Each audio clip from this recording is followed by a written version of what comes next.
आज पाकिस्तान के लिए बड़ा टफ दिन था, एम्बैरेसिंग दिन था इनफैक्ट, क्योंकि लाख के मजमे में ऐसा लगा जैसे पाकिस्तान टीम आई नहीं है।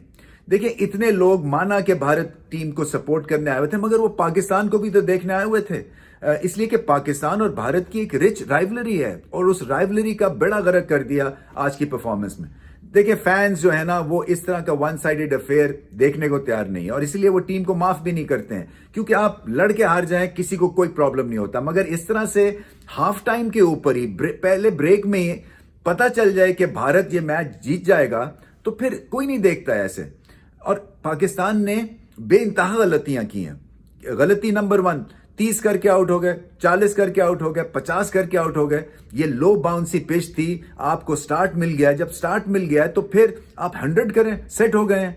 और फिर वही बात है कि इतना बड़ा अगर मजमा आया था तो इसमें प्रेशर में आने की जरूरत नहीं है, बल्कि जो ग्रेट प्लेयर्स हैं, जो ग्रेट टीम्स हैं, वो ऐसा प्रेशर मांगती हैं कि मुझे दो ऐसा प्रेशर, मुझे ऐसी स्टेज दो, लाख आदमी मुझे देखने आए, मैं बताऊंगा मैं कितना बड़ा टैलेंट हूं। मगर उससे अगर आप परेशान हो जाएं और उसको ये समझें कि जी पता नहीं क्या होगा अगर मैं आउट हो गया, पता नहीं क्या होगा अगर मैंने कैच छोड़ दिया, तो फिर नेगेटिविटी आ जाती है। और नेगेटिविटी जब आती है तो आपके हाथ पांव जैम हो जाते हैं, फ्रीज हो जाते हैं, और फिर यही होता है जो हुआ है। बॉलिंग भी ऊट पटांग है। देखें, आप गेंद आगे करते हैं, मैं फास्ट बॉलर्स की बात कर रहा हूं, जब गेंद स्विंग हो रहा हो, जब गेंद स्विंग ही नहीं हो रहा, सीम नहीं हो रहा, तो आप हाफ बॉल ही क्यों कराएंगे? आप फिर लेंथ बॉल कराएं, जैसे जसप्रीत बुमराह करते हैं, एक जगह पे विकेटों को एम करके लेंथ बॉल। स्पिनर्स का गेंद स्पिन नहीं होता, कभी फुल टॉस आगे पीछे, उनके स्पिनर्स ने जकड़ के रख दिया।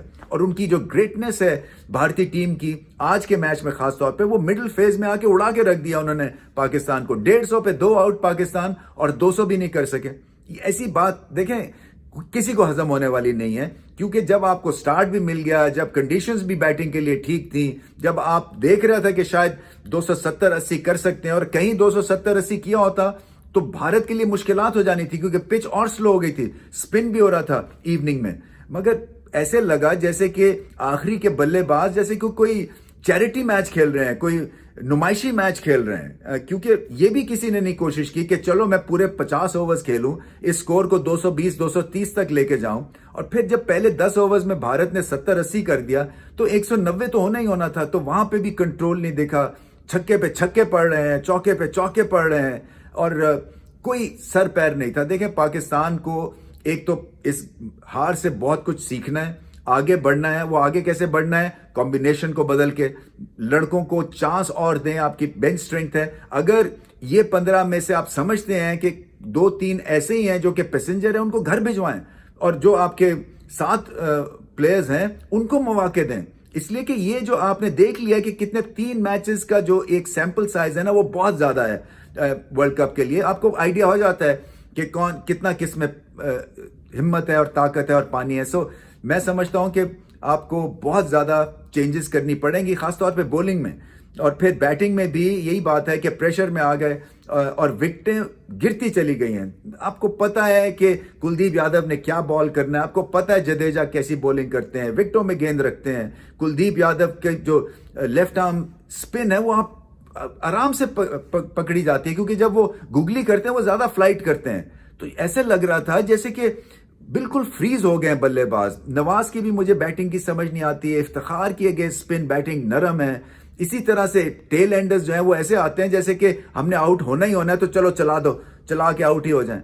कोई फाइट नहीं दिखती है। 7 विकेटें आपकी कोई 30-40 रन पे गिर गई, कोई ऐसे थोड़ी कोई आपके फैंस बनते हैं। सो आगे चल के अब बहुत मेहनत करनी है। अगला मुकाबला ऑस्ट्रेलिया से है, सो मैं उम्मीद यही कर रहा हूं कि ऑस्ट्रेलिया, क्योंकि डाउनवर्ड स्लोप में है थोड़ा सा, मैच 2 हारे हुए हैं, तो पाकिस्तान पकड़ सकता है। मगर पकड़ने के लिए आपकी गेम को कम से कम आपको 60-70% ऊपर खड़ा करना है, जो कि आसान नहीं है। बेंगलुरु की आउटफील्ड बहुत तेज है, छोटी ग्राउंड है, बॉलिंग ऐसी की तो चौके छक्के लगेंगे और फिर मुकाबला आपके लिए मुश्किल हो जाएगा, क्योंकि ऑस्ट्रेलिया की टीम भी सेकंड चांस नहीं देगी आपको।